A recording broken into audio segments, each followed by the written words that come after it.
I want to hear the story of how you manifested cinnamon rolls, actually. I was sitting outside. I actually had a wonderful morning. I was sitting in my side yard sunning. I have a cold plunge outside, and it's just a freezer correctly attached to electricity, a freezer full of water. And then I finished and had no dreams of cinnamon roll, but then a cinnamon roll showed up. So I was pretty happy about that. Hey, everybody. Welcome to this week's episode of the Good for Business podcast. I have invited everyone I like. I love you too, kids and wife. Everyone that I'm attracted to in the personal growth space here at one time. So we have a panel on personal growth and the value of coaching. It's the first time we've had multiple people in here. I will let you introduce yourselves, and we'll start with Amy Bogue, who is, in fact, Josh's sister. Thanks, Colin. My name's Amy Bogue, and I run the Allegro Family Clinics and Family Pharmacies in town. Yaakov? Hi, everyone. I'm Yaakov Weinstein. I'm a life coach, firefighter, and EMT. And I'm based out of Starkville, Mississippi, and so glad I ended up here. Yeehaw. Annebelle? Hi, I'm Annebelle. I'm a leadership coach specialized in high performance. I'm also a mom of 5 and a pilot wife. And originally from Minnesota, but we got planted here in Mississippi. But we love it. Hooray. I'm Colin Krieger. I work here.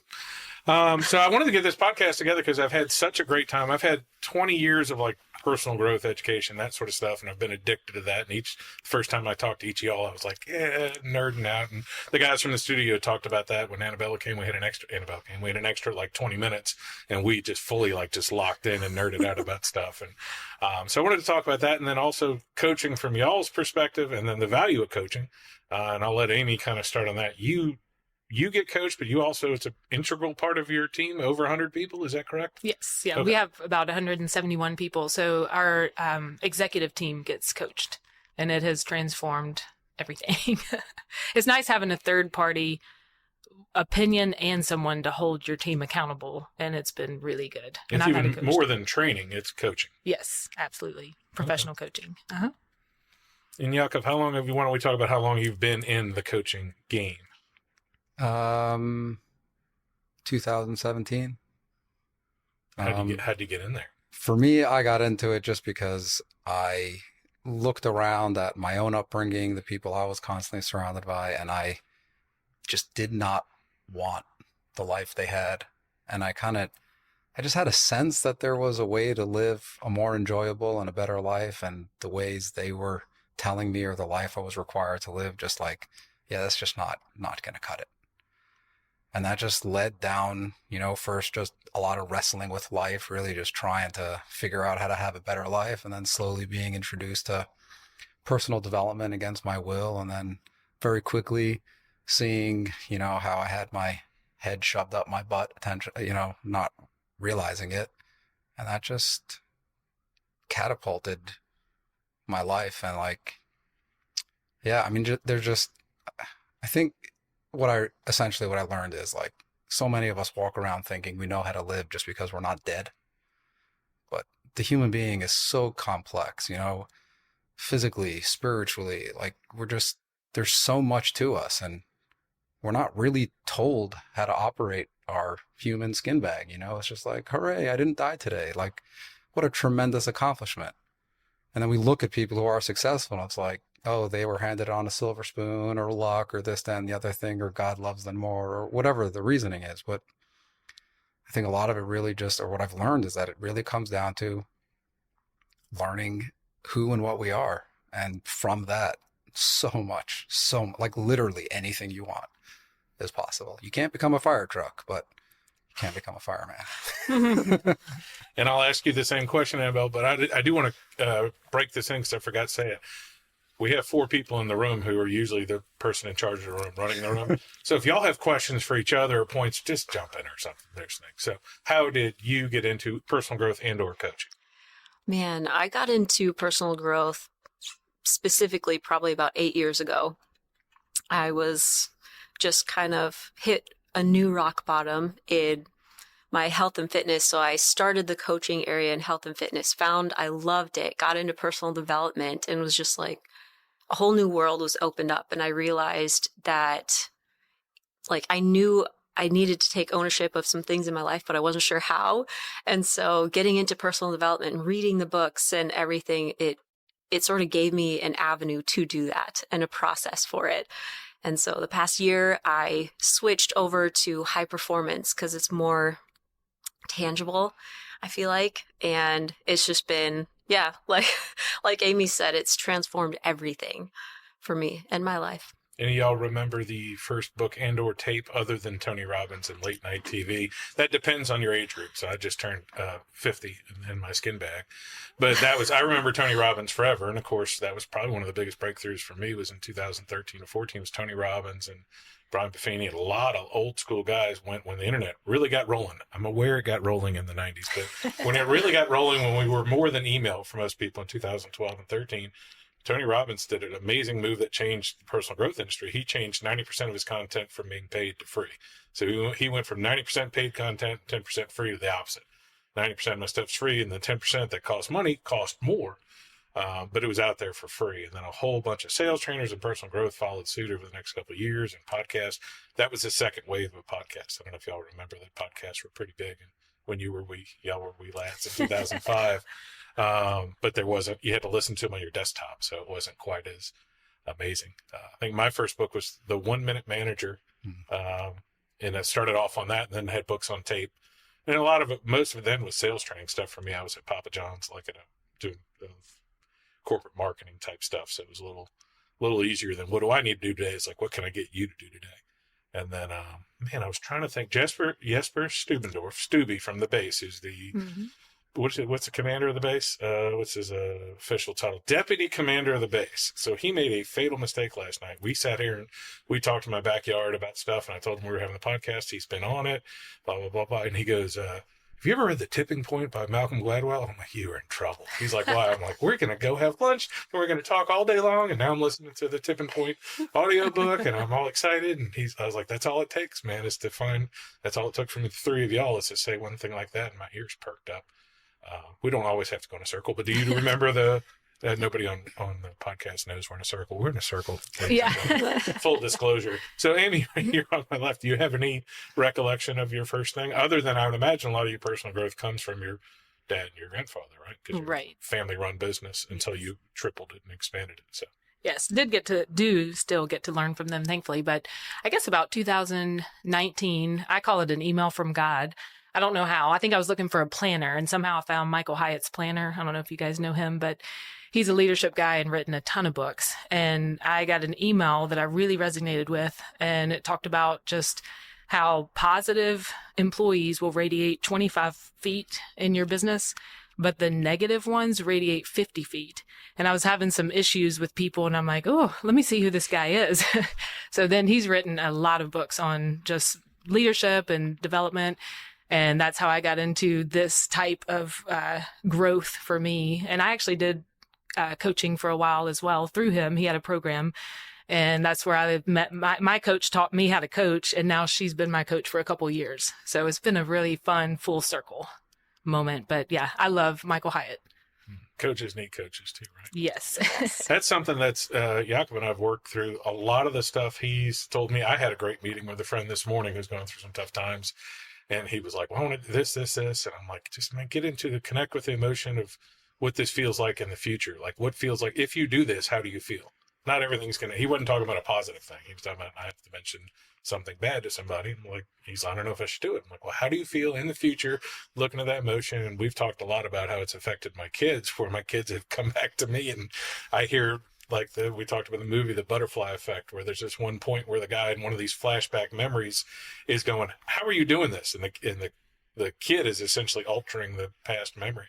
And I hear that from my kids because they see something in the back seat, like where my daughter, I fell down in a celebrity basketball game and we were leaving and she's like, Dad, I'm just glad you didn't let yourself get down. I'm so proud of you for working through that situation. And you just shows you're going to get through anything. I'm like, the heck was that? And then she's like, can we go get a Slurpee? Yeah. So any memories of your first personal growth stuff that stuck?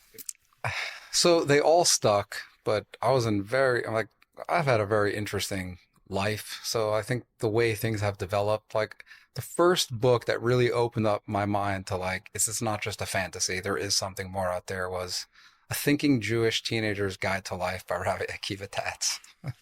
I've missed it. I got to be honest. I haven't seen it.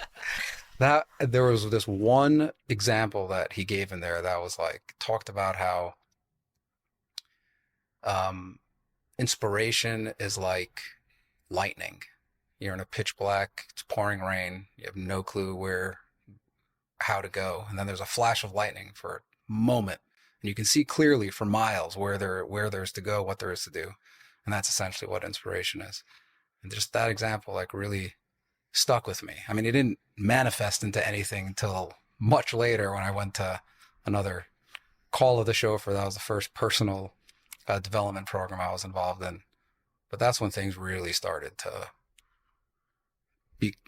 manifest in my life. First, I used personal development as a way to be a royal jerk. You know, I'm self-entitled. I know who I am, and I matter, and I deserve, and this, that, and the other thing. But I think that helped me speed up a bottom of just pure unmanageability that just turned into something real. And then just, I would say I don't know the first, but the person who had the biggest impact on my life would be Peter Sage.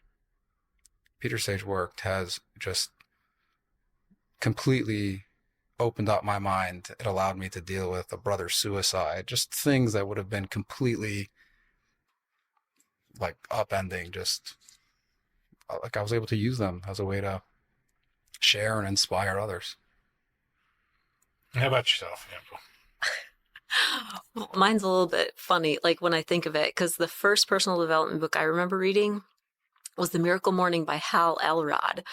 And it's funny because with the community I grew up in, anything personal development, self-help, anything like that was like woo-woo. It's like, oh, there's something wrong with you. Why would you be? Why do you need that? There's something wrong with you. Or, what have you. So a friend of mine had given me this book because I had just started my virtual coaching and I had a 4-month-old at home and I had like all these other things I was trying to deal with. And so I was a little offended at first. I'm like, I don't need a miracle morning.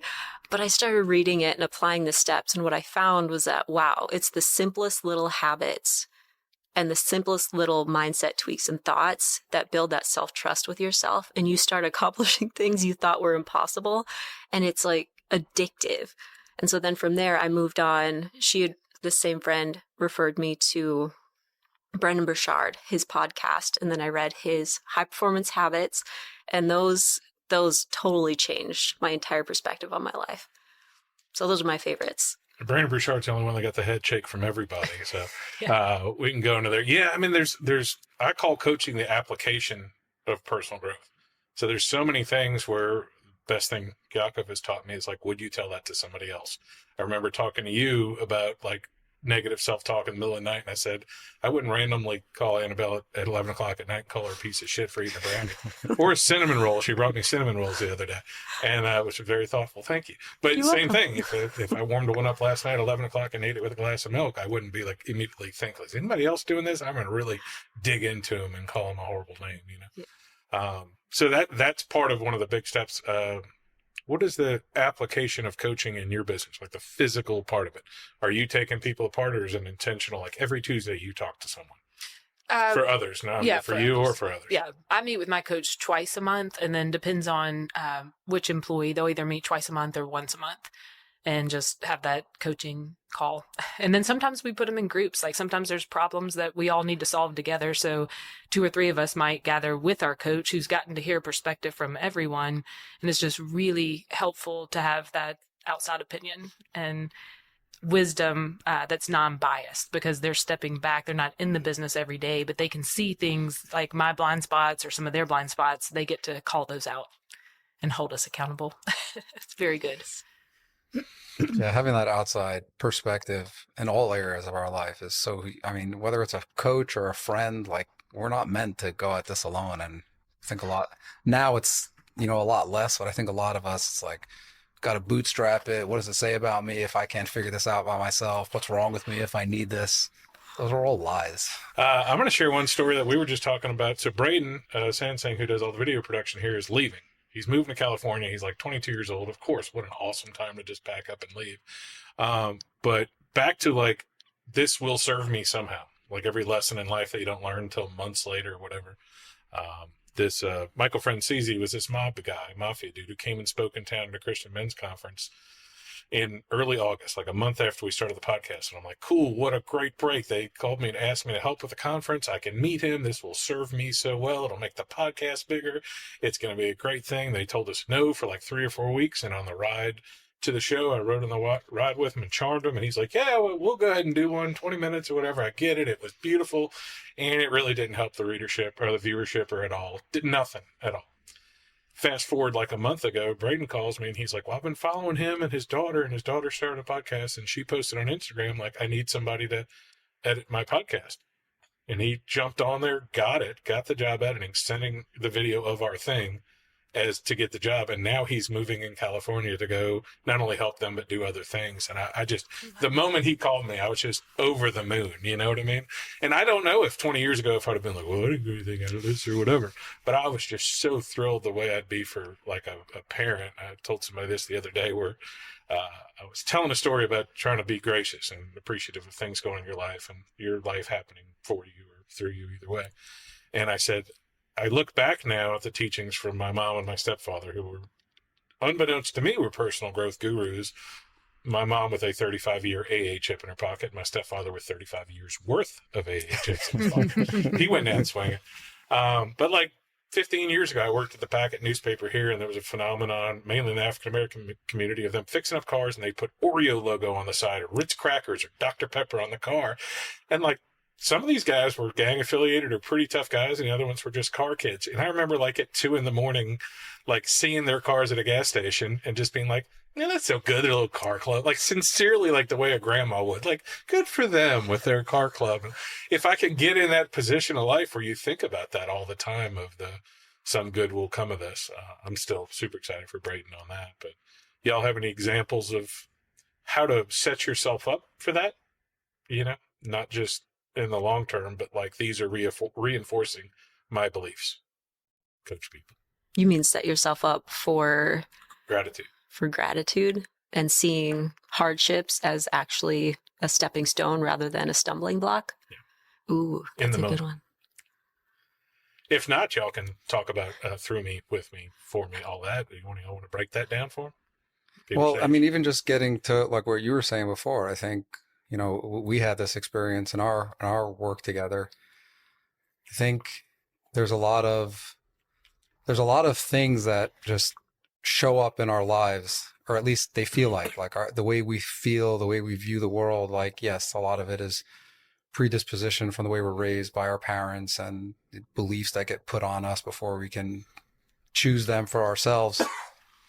But then little silly things like how much of our stress comes from just the fact that our sleep is an issue, or we're eating food that has our body mainly inflamed most of the time.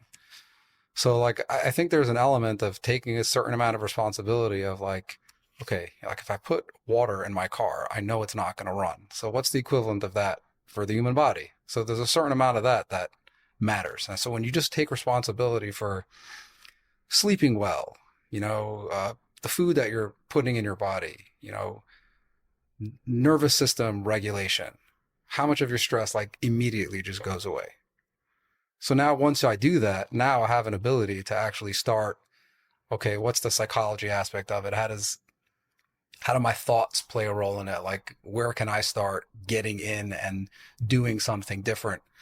And then from there, it's so easy. Like, I think one of the things that really shifted things for me is they say it's Albert Einstein. I don't know who it actually was, but he says the most important question facing humanity is, do you live in a hostile universe?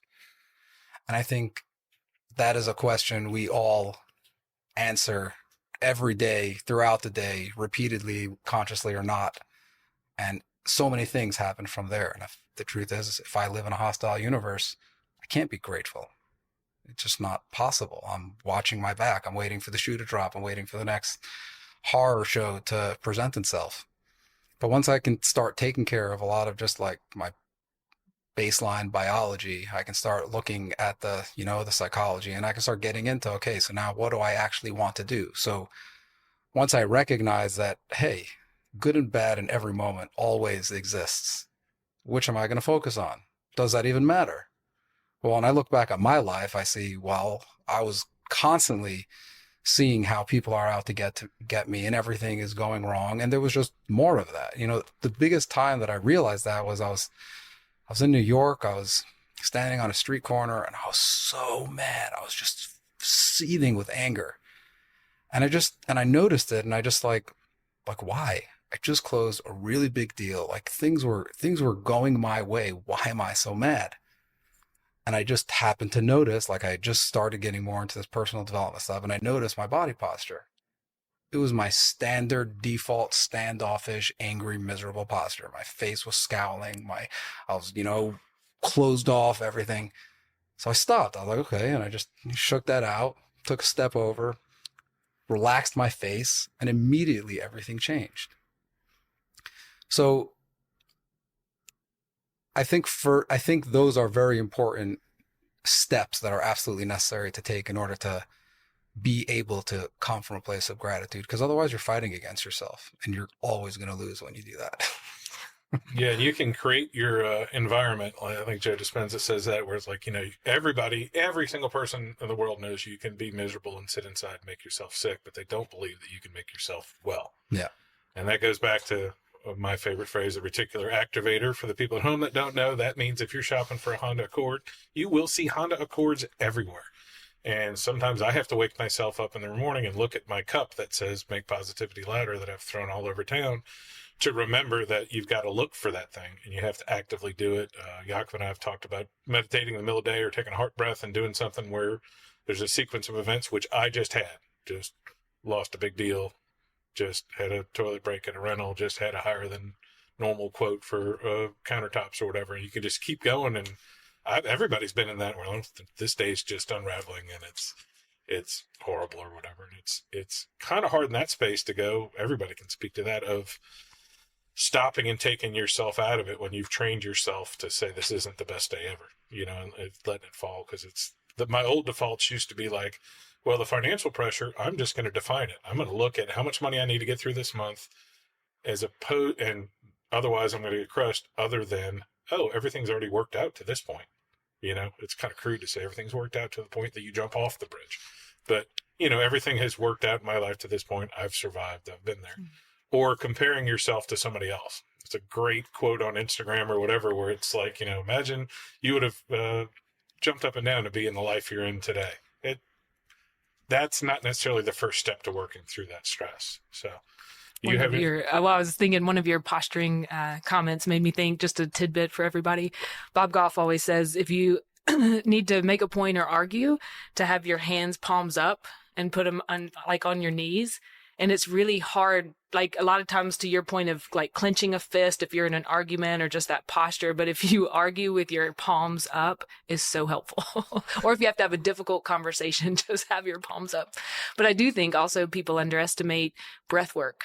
And like you were just describing that awful day, just stopping and getting some deep breaths and oxygen to your body can really reset that whole attitude and everything. I was telling a friend, my friend Justin leads really beautiful breath work. And a couple of years ago, we lost a pillar in this community, Cherie Labat. And I found out on the airplane flying to our conference.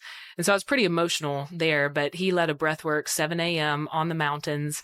And it was super healing. I know that sounds crazy, but the way that he led it for an hour, it's like it reset my entire body. I was able to grieve while deep breathing. And then I felt restored. So I just wanted to plug that in because I think breathwork is very powerful. Yeah, that's nervous system regulation. I mean, essentially that we are a series of chemical reactions. Like, we like to make it sound more complicated than that, but that's really what we are. And it's so easy for all that stuff to get out of whack and to feel something just because that's the way I've always felt. We're all about energy efficiency. So it's easy for my cells to keep things going the way they've always gone.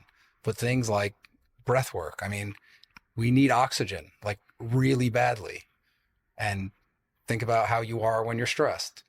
You're breathing more shallow. That's what happens when your sympathetic system is going. It all comes down to, like, our breath is the easiest way to quickly reset our nervous system. And take a day where it's like, yeah, well, we'll try again tomorrow. Yeah, and if you're wondering how to do that, there's so many little 2-minute videos, and it has a little ball, and it'll tell you to breathe in, hold your breath, breathe out. You can have someone guide you. I think Spotify has some. Just listen to it for a minute and kind of stop in your day. It can really reset it. And the most interesting phenomenon for me behind breath work is how often I forget why I was in a bad mood. Where it's like, I'm like, and a lot of times it wasn't like an actual issue. A lot of times it was somebody phrased something the way your mom did when she was mad at you, or something happened similar to the time before. One of the biggest lessons I learned in real estate was, like, deals fall apart and things happen. And Meg, who's our friend, Mel Robbins at 325-4321. I don't have time for 54321. 321, make the call. So often I get calls from another agent or whatever, like, deals apart, and I make the call real quick. And when I say nearly every single time that I've waited 5 minutes, and most people would wait hours, and I've waited days to give bad news, but I'm back in the past, but now I do it so quickly, 100% of the time in my mind, the client responded and like, okay, well, you took off, people have told me that, peel off a Band-Aid. In reality, their answer was probably the same as my day wait, but I framed it as in, oh, I'm a professional, I'm doing this better, as opposed to I just lost $10,000. And that's what we had a deal this morning where another client of ours bought a property. Clearly, we told him over and over again, like, use us. He could have used us. It wouldn't cost me anything. He didn't. And me and another agent lost out on thousands of dollars. And she was very upset. And she's like, you should text him or call him. I'm like, I'm going to meet him and go tell him, like, hey, we've done a lot of business together. This hurts us. Can you please use this as an opportunity in the future for us to do it? And I'll do the same. And just be done with it. But I'm not going to do that on a text. Because again, now I'm thinking about it. Your hand is clenched when you're looking for text, and you're beat up like this. And that's probably why everybody putting mean comments on is probably on a flip phone.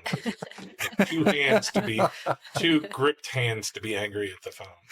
Yeah.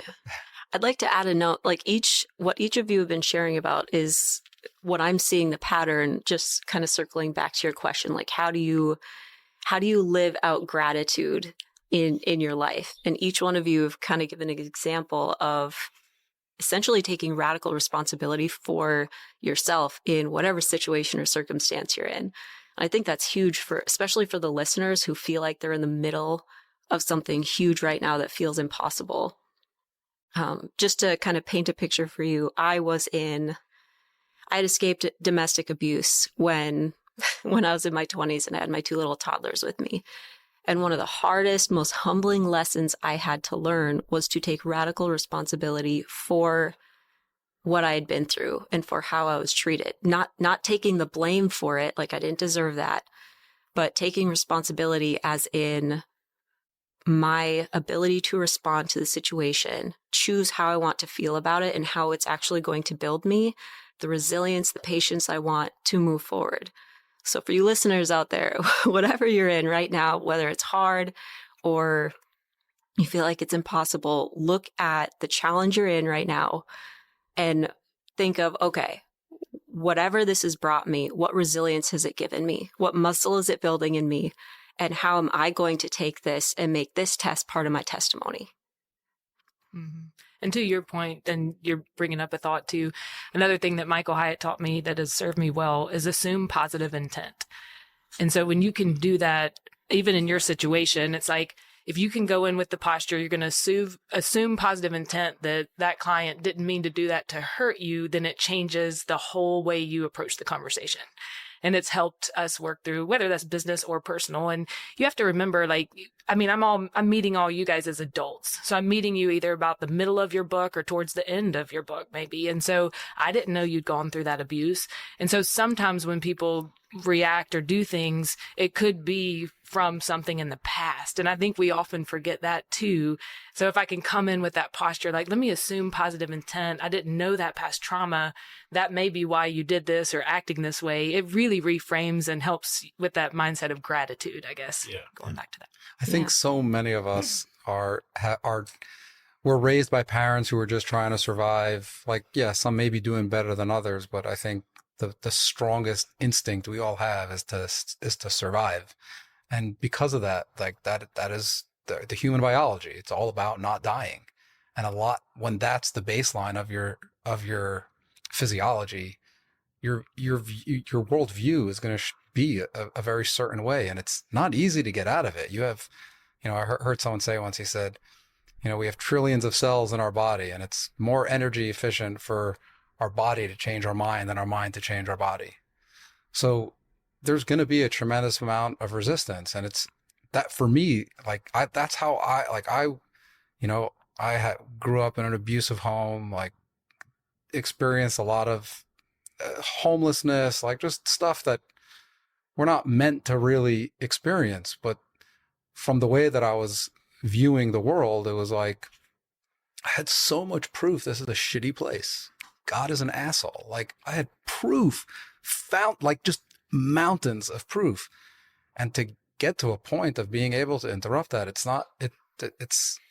feels very unnatural. And it takes sometimes something bad happening to really force us out of the way we've always been going. But what I try to do now, what I do with my clients, and really what I just try to share with people as much as I can, is that if we can work on shifting that view and getting to a place of, everything is happening for me, and I can, look at my kids and interact with my kids as a place of this place is there's an opportunity here. What is it? I don't know how it's going to play out. I don't know when I'll get to see the fruits of it. But essentially, that's me putting in them to make it that much easier so they have that much less to fight against, to see that and prove that for themselves. Because essentially, I don't think people wake up in the morning and say, how can I make your day absolutely impossible? We're all just trying to have the best experience possible. But so many of us feel like we have so little resources that we just don't know how to do that. And it ends up being stepping on and running over a lot of people. Well, that's where that 8 to 10% of the population, that's, the Eeyores or whatever, that are, no matter what you post online, they're going to say something about it. Even those people really aren't miserable all day long. In fact, they're probably getting some adrenaline from posting those comments and thinking they're cool. And you got a very, very small percent of the population who are maybe either mental problems, narcissism, or really do have it out for people. But I've told my kids, I'm even the guy that's got a voodoo doll of me who's stabbing it, he's got a nap sometimes, and he's having good dreams, or he's eating some food that he likes. It's not all day, and people are not thinking about you all day. I've said that phrase a lot, where the casseroles stop coming. You have cancer, or Keaton Blocker, my friend who's dying, eventually people are out of energy. And they're not trying to be mean. They just can't, we all have people we see who do throw themselves their own GoFundMes over and over again. And you're just and they just don't, because you've got to move on, and everybody's got parents who are sick and all this other stuff. And it's overwhelming, but it's also bad for you to think that they're sitting there thinking about you, because they're not. And even in a positive way, we can't all sit here and meditate and say how attractive we are. And I mean that in a good, an energy way, although your haircut. Yeah. Yeah. So that's one of my favorite things to tell my kids. They're having about the 3 teenage daughters. So there's fights that come up with girls or disagreements. And I'm they are probably spending some time not liking you every day, but they're very easily distracted the next time they scroll up on the screen. And I said, if you just show them love, and a great thing, I was just talking to my friend this morning, Russell Poole, who was on a podcast about this, talking to him about an hour ago about this, where I said, I was kind of out of place yesterday. It really wasn't anything going wrong. It was probably food, because it was 10 in the morning, and I didn't eat breakfast, and which I didn't want. And I'm scrolling through, and I just zipped up the Tony Robbins podcast and went to an episode from 9 years ago. And they start talking, and 5 minutes into it, they start going about, well, if you're having stress with somebody else in your life, including yourself from last week or last year, take a deep breath and go, I'm sorry. I love you. Please forgive me. Thank you. And which is a mantra to say over and over and over and over and over and over again. And I was just I was which was funny, because I had thought about that the day before. I haven't done that enough, because somebody was a jerk, a jerk to me last week. And that's what had happened. Then I looked back, I'm oh, well, that guy was kind of a jerk to me. And so then I wrote an email to my boss explaining why he was a jerk to me, which would have been my therapy 10 years ago. It's let's lay it out. Let's talk to somebody else about it who's just going to reinforce that he was a jerk to you. And then I've been doing that now for 2 days straight. Not even listening to the podcast every time I'm in the car. Not about him, just in general, of speaking that into the world. And you may be the best, you may know too, and I don't know if you ever, can you speak to explain the hierarchy of through me, for me, to me? Sure. So I learned about this from Peter Sage. Yeah. And I think So to me is victimhood or victimization. That's a place of seeing the world as everything is happening to you. Everyone's out to get you. And then with some work, you can get to a place of buy me, which is better, but you're still to a certain extent wrestling the world. So it's like you're taking you're coming from a place of responsibility, but now you're fighting everything. Like it all has to, like, it's all going to happen. It's either going to happen because I do it or it's not going to happen because I don't do it. But so there's a little bit more power there, but it's not sustainable. Then you can get to a place where it's for me or through me. And now you're starting to like recognize that there's more to this world than just physical matter reality. Maybe you're internalizing some of the spiritual or religious beliefs that you have, and you recognize that everything comes from God, and if God is good, then there's a reason why this is happening to me and why it's happening to me now. And that now you're like, now you're starting to see things as an opportunity. Now it's like, well, if I'm having this right now, this is $1,000 problem, but if I would be later on in my life where I'd have this, that, and the other thing, it would be $100,000 problem. So I'd much rather learn this now at $1,000. So, oh, wow, thank you so much for this opportunity.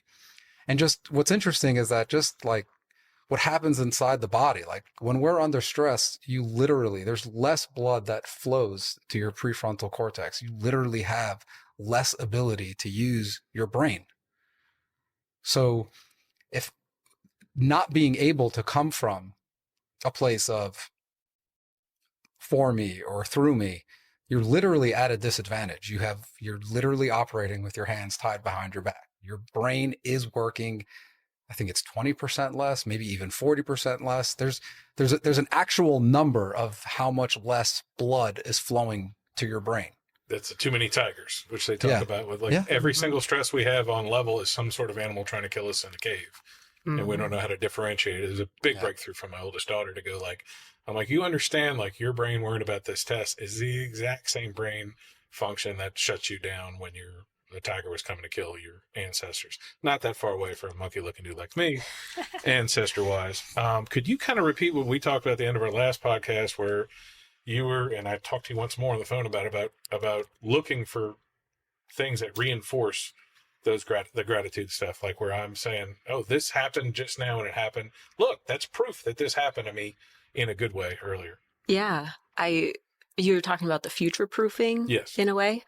Yeah. So on the last podcast we did, I was talking about, here, I'll just give the example of one of my clients. She was working at building scaling her income in her business using social media as her main marketing platform. And one of the things that she noticed was she kept focusing on how many followers she would lose each reel. I didn't give this example last podcast, but here's an example. She kept focusing on the followers that she kept losing each reel that she shared. And her messaging was shifting a little bit and getting more pointed to who she's speaking to. And she came to me and she was just like, man, I am losing so many followers. I'm missing the point. What's happening? And so I was like, okay, how is this happening for you? So what is this proving for you? And I had her go look at her follows, and she had lost like 80 followers, but gained 70 new followers. I was like, okay, what is this telling you? She's like, oh, well, it could mean that I just suck at what I'm doing, or it could mean that you're speaking to the people that you want to work with and you need to bring in. And even though she had lost 80 followers that week, she ended up making 4 extra sales. And I was like, okay, so what proof do you have here that what you're doing is actually working for you? She's like, well, I got more followers and more sales. Okay. And so throughout the week, I was like, okay, your main goal is income. She's like, yes. I was like, what proof do you have this week that money is flowing to you? Like, what do you need to believe? She's like, money comes easily, flows easily to me. It's like, okay, what proof do you have? She's like, well, my friend owed me $5 and she just gave me my $5 back. I was like, there you go, write it down. was like, did you find any coins in the dryer? It might have been your husband's. You might have already had it. However, did you find any coins in the dryer or a penny on the floor at the supermarket? She's like, actually, yeah. It's like, write it down. That's proof that money is flowing to you. It may not be the avenue you were expecting, but it's still working for you. And in that 30 days, she had, like, we had mapped it out. She did this practice for 30 days and she had more than doubled her success rate and her income. And her stress level was so far down. She felt so much better just by implementing this future-proofing practice. Yeah, and a lot of people, including myself, when we start talking about manifesting, they think of what our kids are doing now, putting a Lamborghini on the wall of on their bedroom wall, which is, there's nothing wrong with that, but it's somewhat intangible when we talk about in my mantras or whatever we say, where you're reaffirming things. People don't realize that, like, much like when you're shopping for a Honda Accord, if you put in your mindset that, like, I make this much money, I do this business, everything, it frames how everything you look at during the day. Like, this is a tremendous opportunity, or I lost my donut pharmacist, or whatever. There's a donut store that has a pharmacist here in town, and they got a new pharmacist, but it's not the same, and whatever. But, like, you lose employees or something, it's so hard in the moment to realize that. But if you're looking at it from a positive standpoint, you've already put this in your mind. I make this much money, I spend time with my kids, and you can reaffirm it. Those things, I'm not saying they magically show up, but you magically recognize them.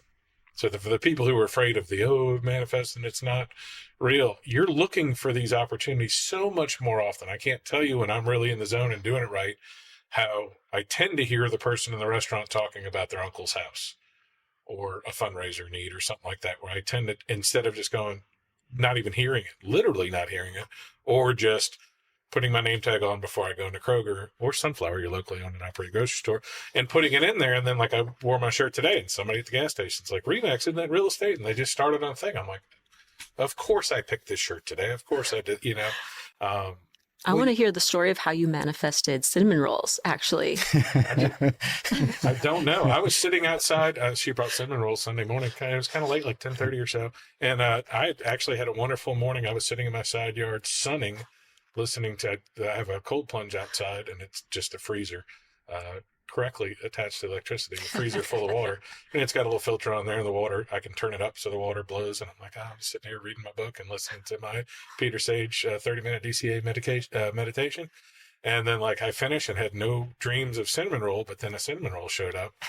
So I was pretty happy about that. I want to talk on the nature of human beings after that. So your husband, Nathan Davies, came over delivering my cinnamon rolls, and we spent about 5 minutes once the cinnamon rolls talking, and he mentioned you had a new Hobart blender. Yes. And I didn't go yippee or look for, I told him, I was like, I used to work in the restaurant business and I had one. We had a 64 cord.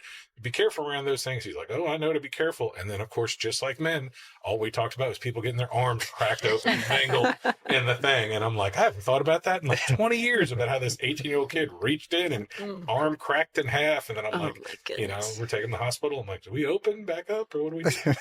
Anyway, that was a little aside, but it's all how you look at it. I don't know how his arm's doing now. I should look him up. I was going to say too, you have a choice on what you put in your mind as well. And so the negativity, like I like, again, what Bob Goff says, he's like, turn down the microphone. So to your point of the comments on social media, like if something's going bad, I had a really bad one yesterday and everybody's screenshot and sending over.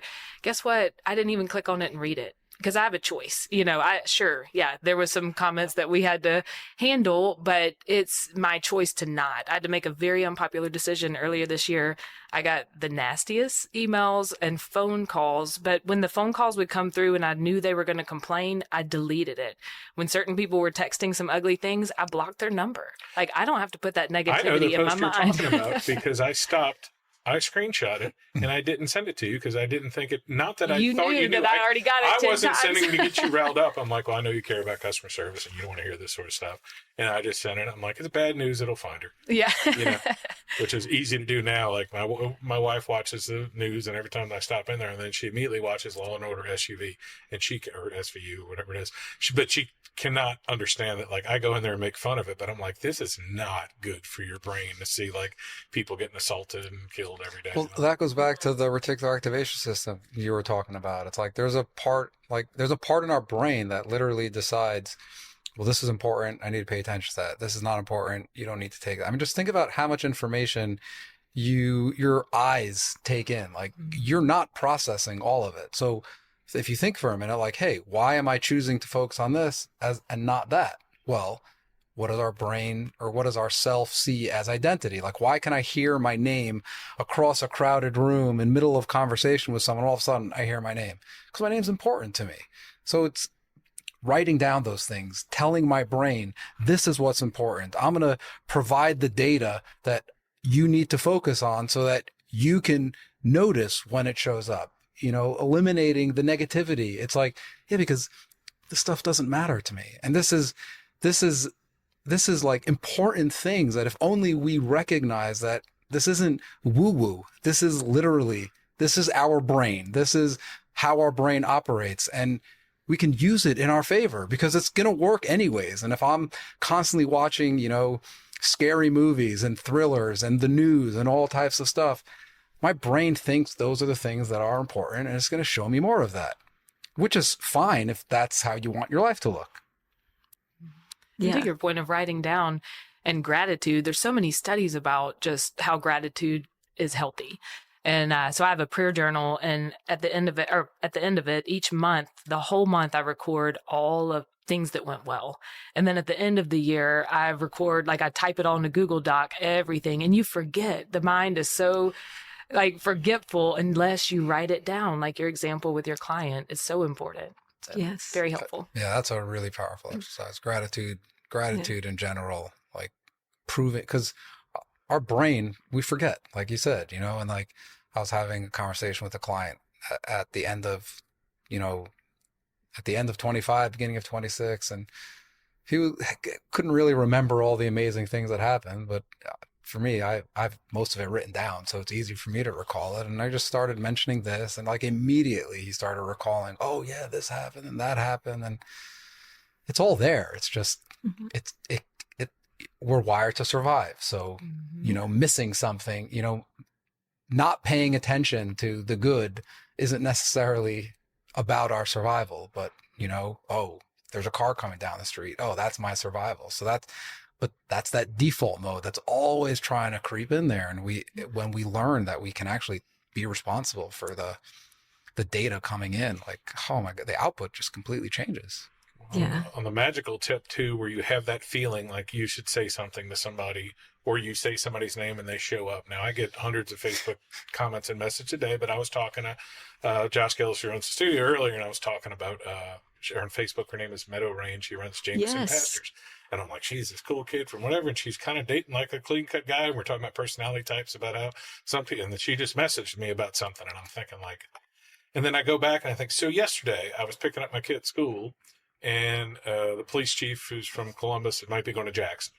And I was saying he doesn't, and I think part of the reason he's going is because he doesn't feel appreciated here. And I was like, man, I'm going to send him a video, even though he's a tough cop guy. I was like, I'm going to send it. And then I didn't send it.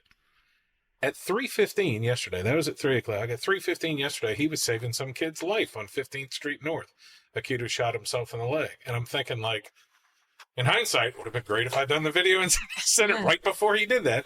But then I sent it later that night. I was like, dude, I was going to send this to you at 2 o'clock today. Apparently you were busy. And I think of how many times that happens where I do it and somebody's like, oh my gosh, I needed that video today. And then there's sometimes where I forget, which I just forgave myself for, because somebody gave me an absolutely unbelievable 50th birthday card that I look at all the time. And so thank you for that. You can hear my voice crack. So I'll send you a video later. But it had like 3 things she liked about me that was on there. Or like, 50. It was like 50 things. And then I was like, just now I was like, I feel bad that I never sent her that video that I thought about sending her. And so now we've talked about that a lot. I will pull the car over and be like, this is, I've referred to it as my mom used to call all the time. I said it in one of the podcasts where she would be just like, baby, I love you. And I'm like 23 years old. I'm like, okay. And I do that all the time now. I'm like, I'm just so proud of you. And they're like, all right, dude. Well, man, you're doing such a good job. And they're like, all right. And that's why I started sending videos, is because that pause where they're like, what are you doing to me? Like, for anybody, just it's hard to take compliments sometimes. It's hard to do it without downplaying it. I've gotten over that habit of like, oh, no. I'm like, oh, thank you. Take a deep breath. Thank you for that. Thank you. Yeah. What you did. That's definitely something I've had to work on too, is like the receiving of compliments and stuff. But I want to point out before we continue just what a gift it is for you to follow that prompting and the ripple to message people and stuff when it like pops into your mind. I call them promptings. And because you never know, like we said, what somebody's going through. And I don't know how many times I've either sent message, because I do the same thing. I send somebody a message or I receive a message and it was so pinpoint on. It's just like, how the heck did you know I needed to hear that right now? Or vice versa. So what a blessing that you get to use your influence to do that. As far as all the supernatural stuff and personal growth and manifesting and all that, I think that's the biggest thing. I can't tell you how many times I've been at work at 10 in the morning and I'm like, I probably need to send these kids something about their house not selling and how bad it is. And then I've gotten distracted or your brain forgets or I see a cinnamon roll on my desk. And then like an hour later, I'm like, hey, any update on the house? And I'm like, man, if I had sent that would have been so perfect. You know what I mean? So I don't know what the connection is there. We can argue that it's a connection that we've had enough life experiences that we know this is probably the time they're thinking about it. And maybe because it's hot outside and or whatever. That's an amazing part of life that where you're like, oh, how cool is that? There have been studies that were done where they've split apart DNA, put them on opposite side, or put them miles and miles apart and do one thing to one and something happens to the other. And I mean, if you think about it, I mean, we are kind of all made up from the same stuff. There's a certain amount of interconnectability, whether you want to look at it from a religious perspective or biology, evolutionary perspective. I think those things show up in our brains because we're meant to do something about it. But it takes a certain amount of practice and discipline to actually be on it. And I mean, I'm sure you've experienced this also, like how many times you said it before, actually sent something to a client and it was like, that's the exact thing I needed to hear now, or just reaching out to somebody. And it's not always this dramatic, but sometimes you get in a conversation with someone, it causes them to miss something. And that made sure they weren't in an environment that would have been extremely detrimental to them. Like I think intuition is one of those skills that we're not really trained on or taught to hone in and practice and be disciplined in. But yeah, and sometimes you can act like you can feel like so weird sending it, like, oh, I'm being such a dork right now. Like, it feels so silly to send this message, but you're like, okay, if you send it anyway, I promise the outcome is usually better than not sending it. Mm-hmm. I remember that even with, honestly, the George Floyd stuff, just with racial reconciliation. It's like, I really wanted to reach out to some very close African-American friends and I felt dumb. I sat on that text for a while, but as soon as I sent it, the response was very positive and they knew I cared. That really led me to, in our clinic system, I decided, like, let me pull every African-American together in each clinic. And I just wanted to ask if they were okay. Because I actually saw a Harvard Business Review that said they're not. And so it was fascinating what I learned because I just said, look, I saw this. I just want to check on you guys. I know this is weird. And they're like, no, we're not okay. Like, I'm really worried for my son who's 16 and driving. And then they started telling us, to be honest, in the small town Mississippi, and this was 2020, that the differences in the clinic system of a nurse or a lab person, the questions that they would get on, do you really know how to give a shot? And they asked me, have you ever been asked that, Amy? I'm like, never, not once. And I'm a nurse by trade. So I learned a lot. Or at our receptionist, we'd have one Caucasian, one African-American, and how people wouldn't trust her to scan their ID, even though it's the same process as the person across the way. So it's very interesting. To your point of, like, I was really nervous to even broach it, but then once we did, I learned so much if you just stop and listen too. So, well, and then talk about your perspective of the world. Like, I moved up here coming from New Orleans 20 years ago, and I almost stopped myself from introducing this. There, people kind of lean into politics. I'm like, I'm like everybody, like socially liberal, like leave me alone, and fiscally conservative on a local level, and they would like stare at me. And then I've had situations here where my perspective of the world, I was stunned when the dude from Barstool Sports in Starkville, Mississippi was there. And by the way, he's the entire Jewish population of Starkville, Yaakov is. And they like threw coins at him and it was like screaming like old usury comments to him, like, oh, take your money, Jew. And I'm like, who is having problems with the Jews in Starkville? Because you were at the firehouse that day. Like, I mean, you weren't causing problems. I'm like, what are you mad at? I know we just had a synagogue burned down, but like I had some Jewish gentlemen come in who were coming to work at one of the factories. One of them was, and they asked me first question out of the door. They're like, do you happen to know anybody who's flight instruction? I'm like, you were in the right car, buddy. And they called Annebelle's husband, Nathan. And he's like, hey, you got to do this, this, and this. First, you got to check with TSA. It sounds like you're coming from Israel.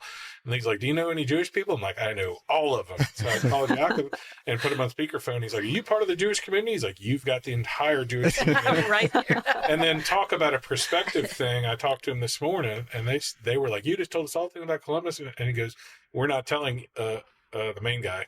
I forget his name. The main guy who's coming. I shouldn't say his name on there. We'll blank that out. Well, nobody knows him. Who's coming, and he's like, he hasn't watched the news there, but dear God. He goes, what do you mean? He goes, the night we left, the kid got shot at the boat launch.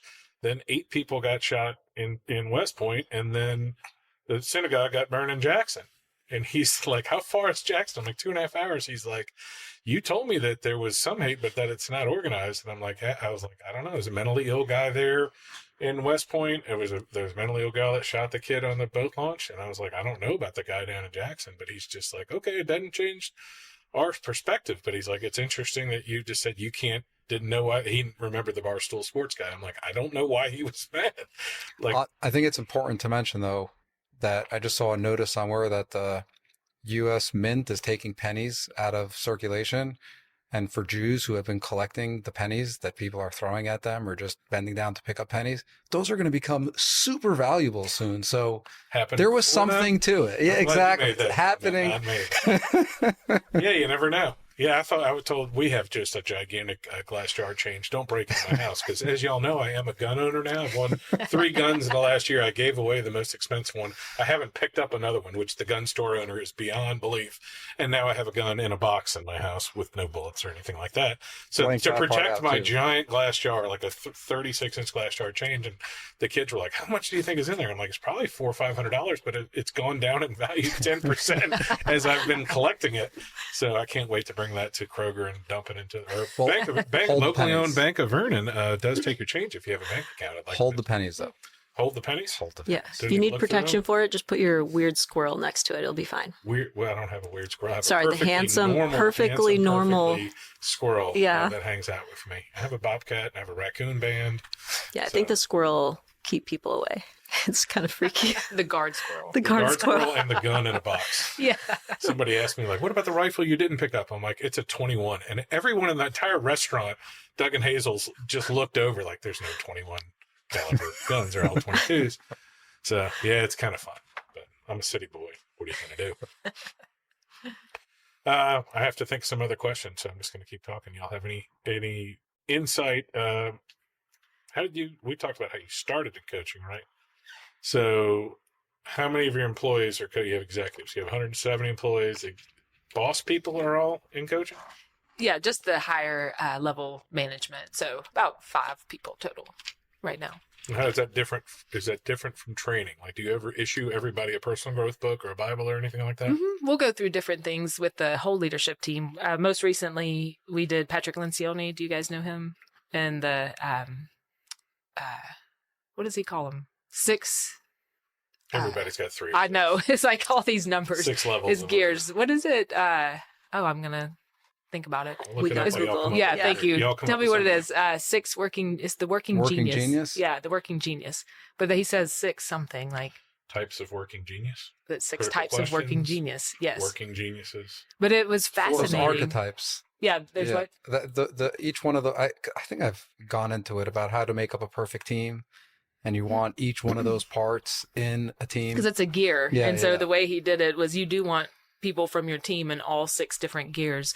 So we just did that training in December, high level, and then he'll come back and train each division and what their results were and how we can best work together based on their talents. So yes, I do both. Try to give some different assessments and learn different types of personalities or behaviors just so people can understand why they do or don't get along. It makes a lot of sense. And of course, my geniuses are odd. You're supposed to have, like, they have them in 2 different levels, and I have 2 on the same level, which is not normal. Most people have 1 on the top and 1 on the bottom. And so I just have tons of ideas. And then they realize, like, my top 2 people, we call them the dream killers. Like, I'm over here saying all these ideas and they're just shooting all my dreams down. But you need the balance on your team to make it go. So I do enjoy those types of things. For those listening at home, genus is the type of animal family you're in, like a chimpanzee or anything like that, or that's genus. Anyway, what I like to say, do y'all ever go to conferences or anything? I know you do, just for personal growth, or Yes. is it for Yeah, I do enjoy those things for sure. I am very defensive every single conference in the world, whether it's 2 hours, like even Forge, which is a local trade organization that gets people and working in the trades. They had a conference 2 years ago and it was like 3 hours. And I'm like, every time I've gone to any conference ever, I've come away with something, either from a speaker, but more often a connection in the crowd. Jessica Bell, who's an agent in our office, went with her husband to like a concrete and construction conference in Texas. And she's like, well, it's just fun as I could go. He's getting promoted, blah, blah, blah. And I'm like, you're going to find some gem there. And her gem was she ran into 2 people from Columbus, one that was a wife going with somebody else, one with, and like in real estate to make a connection with a contractor is huge. And they spent like 8 hours together. And like most of the speeches didn't do anything for her. She didn't learn about selling concrete or whatever. But those little gems, like I went to Rita Felton's thing this weekend. They had the banana ball guy there, which was pretty cool. You know what banana ball is, Yaakov? I know you don't. This guy started a franchise 10 years ago in Savannah, Georgia, and they call it Banana Ball. And now they have 3 million people on the ticket waiting list. They were just in Mississippi State, and they come and do backflips. And he broke all the traditional rules. And everything he does is customers first. So like you pay 1 ticket price. There's no taxes. The food's free. It's baseball. While you're there. And it's baseball. And it's the games only last 2.5 hours. And they have dancing stuff all over the place. But I liked a lot of his talks where he was like, I think of the wording. I just told him that. Swing hard just in case you hit it. He said his dad used to tell him that all the time when he was growing up. And then do for one, which you can do for many. So like if you're trying to get 6,000 people on your followers and stuff, focus on a couple of them or one of them and just love them. And you'll be amazed at how many people you attract by taking such good care of that one person. I'm actually curious, circling back to the beginning, you were talking about, which I appreciate, just your humbleness and humility in it, sharing how you used to be like angry and just a jerk in, I think that was the word you used. I apologize if it's not the right one. But then to now, so what was, but well, I was trying to be clean and then drop the S word, so I figured it was fine. But so what was there anything specifically that happened that gave you that shift? Like how, or was it a gradual process? What even brought you to the moment where you could openly just say that confidently, be like, yeah, I was an a-hole and now I don't think I am. So I don't know if I've ever shared this before.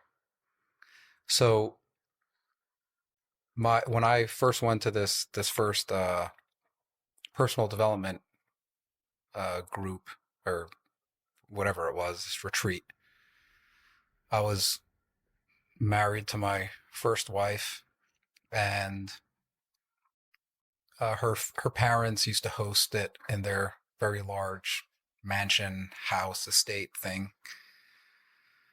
And that was where, like, I knew I already had this idea that there was more to life than what I had, and I knew people had things that there's no reason I couldn't have. Like, I knew it was possible. So I was like, what the heck, I'll go. It's not, I don't even know if it costed me anything because my father-in-law was essentially putting it on.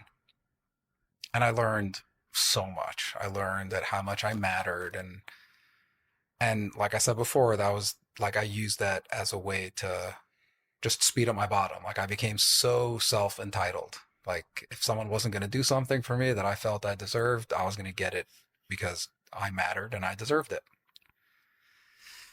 And that led me to, at some point, admitting myself into an inpatient rehab. It was mainly a drug and alcohol rehab, but I went there more for behavioral problems. Keep in mind, I'm about 20-something years old. I'm married with 2 kids.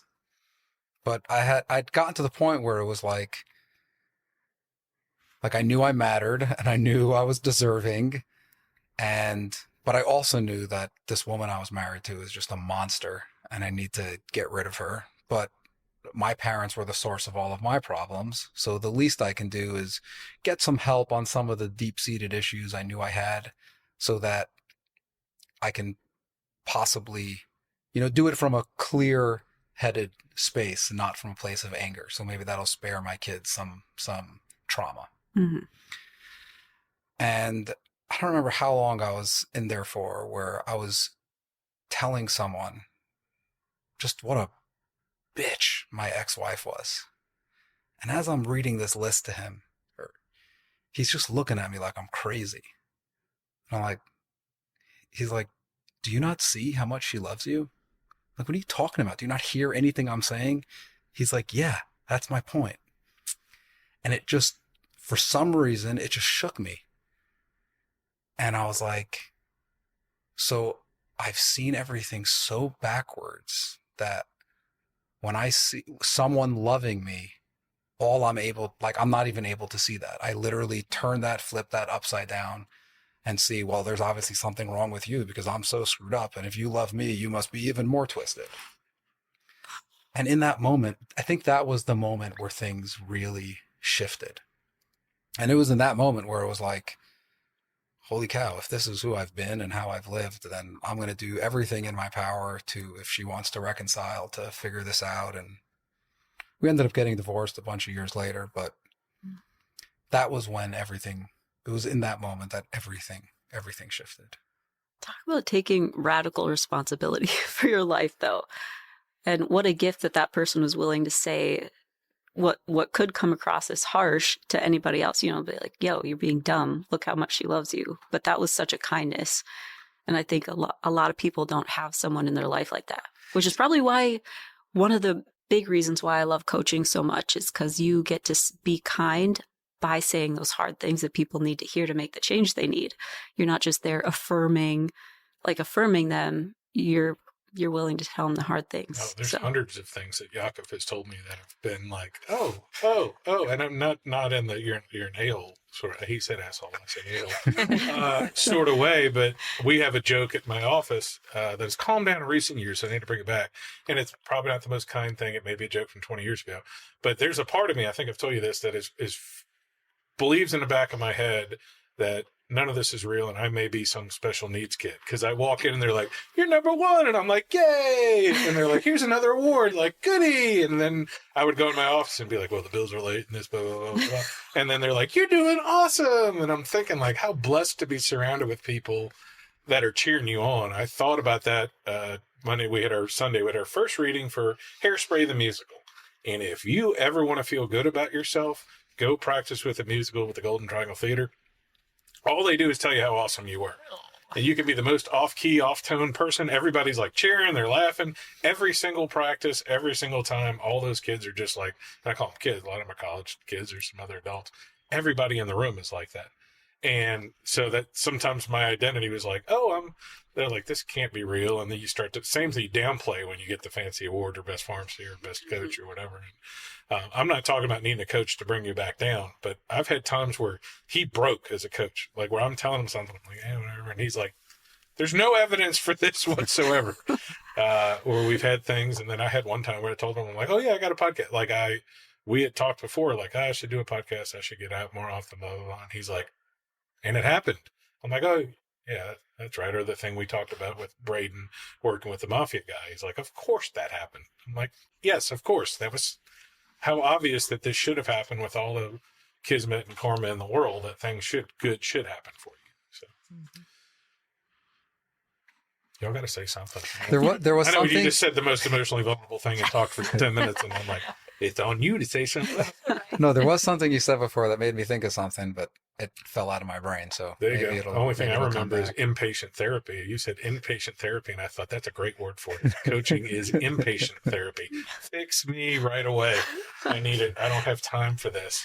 Well, I do appreciate you being vulnerable. I love Ann Voskamp's quote that shame dies when the truth is told in safe spaces. And to the mental health point, we just opened up our brand new mental health center. And to the manifesting point, I'm telling our staff, because I'm claiming it, like, we will be the best group therapy center in the Golden Triangle, because I'm trying to create that safe space for everyone to come. Whether, I mean, I've got all things in my head. You know, if you're parents of kids with disabilities, you are going through anything like a divorce or infertility, all those different things. When you can gather with just a few people, even around this table, 4 of us have a lot in common, then that community is so healing to like what you've gone through in your past, or what that one guy's comment shifted you. You've got to, not got to, but I highly encourage you to get in that community and then find that safe space to become vulnerable. And then you can begin healing in that way. So. Yeah. You know, there is something they say in personal development a lot, you know, you're the average of the 5 people you spend the most time with. And that is so true. You like getting responsible for the people you spend the most time with, like, makes all the difference.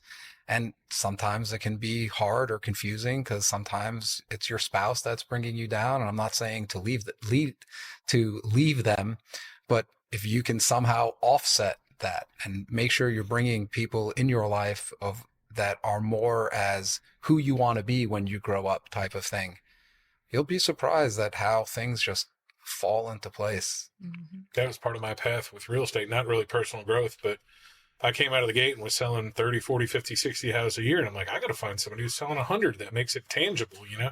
And I went to conferences and it would like sit there and then I'd be like, and he's like, and me and my team, and I'd fold my book and walk out. Cause I was like, I don't need 10 people. I was one guy doing it. And I finally met the one guy, and we weren't perfect personality matches or whatever, but I talked to him for a while and he was really doing it by himself, and he did it. And then I did it once, and I do not ever want to do it again. But it was the same thing. It was like, oh, I can do this and do it. And I had to look for the right person to hang out with. And he was not the right person from a personal growth or holistic life standpoint or whatever, because he was the person I would have been 5 years before, which is I have to work 100 hours a week.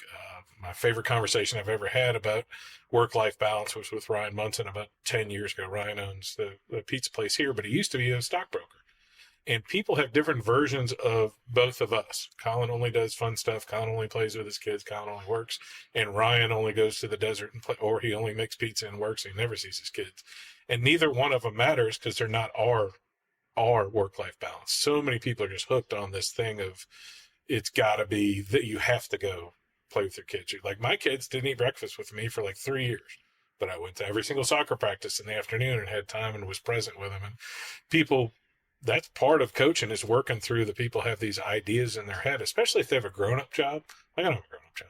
You sort of do now. You kind of, but not a 9 to 5 where somebody else is over you in charge. I haven't had one in 27 years or something. So it's tough when you have that to go, okay, I have to work this time. Those are the people a lot who are like work-life balance because they think that their job has something to do with that, you know, whereas like you're making the sacrifices to pick the times to be with your kids. You don't have to tell anybody that.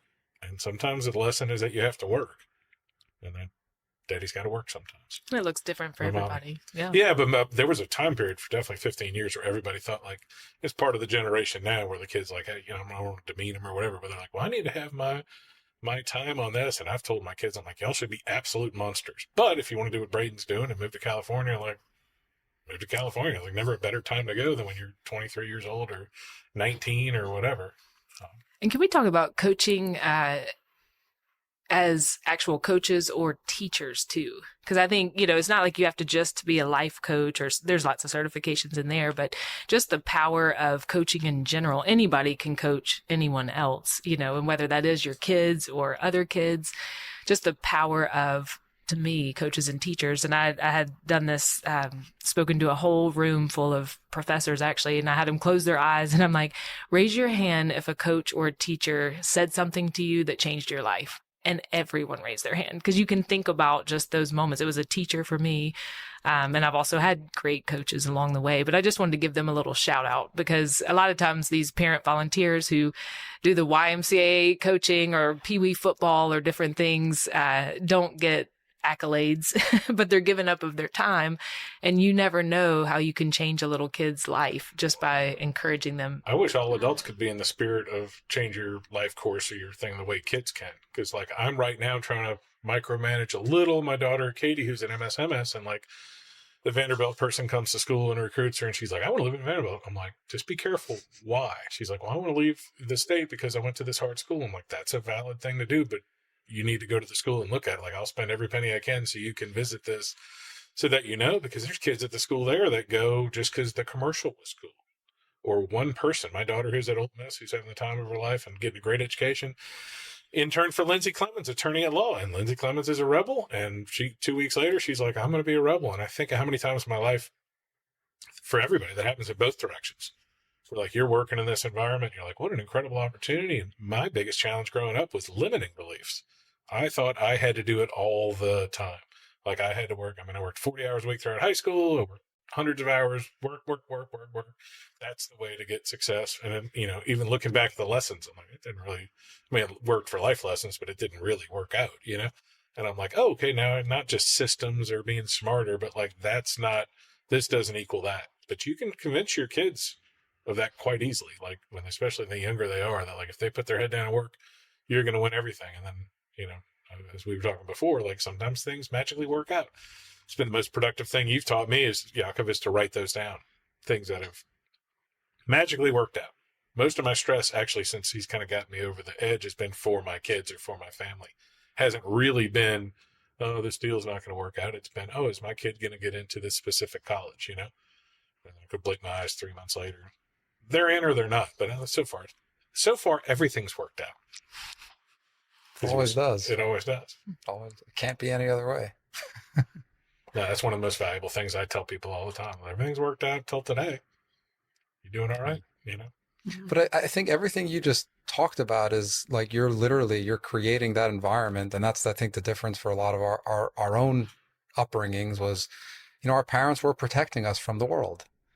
And while that's important and great and all, that comes with a cost. And that cost is that the world is dangerous. And if the world is dangerous, I'm going to interact with it a certain way. But if I'm teaching my kids that anything is possible and everything is happening for them, then they're going to be able to take those opportunities. And I think that's also why coaches and teachers tend to have such a big impact on us. And if only human beings can adopt this in general, it's like, if we can, all they're doing is seeing the best in us, looking at us as someone who's already capable of greatness, not this idea that you have to prove your worth. No, I already proved my worth. I beat out, 400 million sperm cells to be here. I've won the race. You could have been a tree.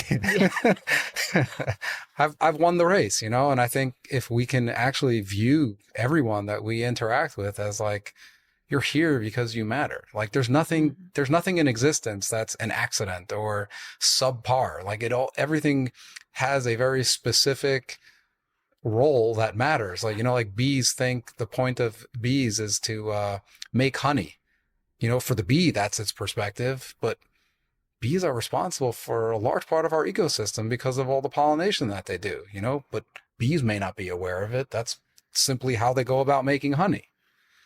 And I think if we can just interact with each other that way, I know that may sound a bit like utopian, but I guess if I can just do it for the immediate people I interact with, I'm like, what's the sort of effect? Well, when it works, it works. I can think of the days I'm floating or, I made the call to bring my daughter to the Sugar Bowl with money I didn't have for an experience that I thought she'd never have a chance. And they somehow won the game at the last minute 3 times because it kept happening over and over for some reason. But we were talking in the fourth quarter, like, she's like, what are you doing? She was like, close her eyes. I'm like, connect to the emotion of them winning, not them winning. And I was like, they are not us. I was like, these are college kids who don't know that they're not supposed to win that game. They had no idea. I'm going to wrangle it back into the practical part of coaching. So I heard Tony Robbins a couple weeks ago on a YouTube thing talk about how he has 4 or 5 coaches for himself. And Tony Robbins is one of the guys that really took it from Jim Rome into organized coaching. Some of it was financial for him, but part of it was, a lot of it seems to be helping people because now he's got too much money and he's putting out a lot of content for free.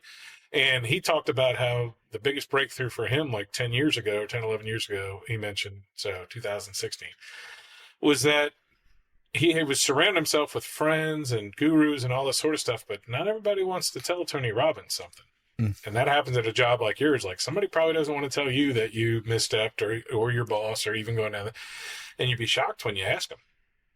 Like you said about talking to African-American employees. Like, is anything wrong? And you're like, I'm doing a good job. I'm woke, this. And then they're like, well, actually, the world is hurting us. And that's what he said. He was just like, well, sometimes you go on and do that, do this. And he's like, me? And then he'd watch a video of it or something. He's like, thank God you told me. It wasn't even silly things on stage, but he's like, I had to overcome being a salesman-y guy 40 years ago to being actual helping people because I don't need the money anymore. Sorry, I'm choking up. Talk. I love another quote too, and it's again from Michael Hyatt, but I put it in my calendar on the 20th of every month. And it says, what about my leadership led to this? So then I try to think about that's, towards the end of the month, but thinking through what's worked well and what's not worked well. And then what part did I have in either one of those? And then they had some great questions, which I'll have to send to you, but you want to ask your staff those questions and make them squirm a little bit, but we've built trust over the years that they know they can answer. So one of those, and I'll just sit them around probably once a year and look around and say, what am I doing that gets on your nerves? And so then they sit there and wait a minute. And then once one goes, I make them all answer the question. I'm hearing the printer go.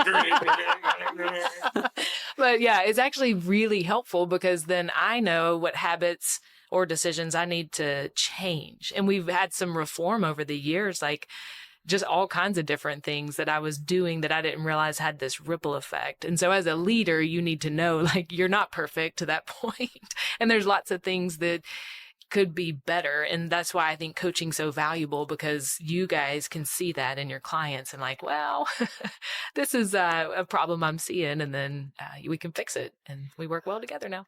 I like that. And that practice of asking that question, it also works in the home with your kids, even though it can, like, you have to, me personally, I had to like prepare my mind ahead of time to not be defensive and be like, well, you see, you're young and immature, so you don't see why I'm doing this action. I couldn't do that. But yeah, I made the practice of sitting down with my 5 sons. Well, my youngest is 4, so I don't know if he can really answer it, but asking similar questions. And at first it was the same thing. They would be like, nothing, you're perfect, Mom. I'm like, okay, seriously, guys, no.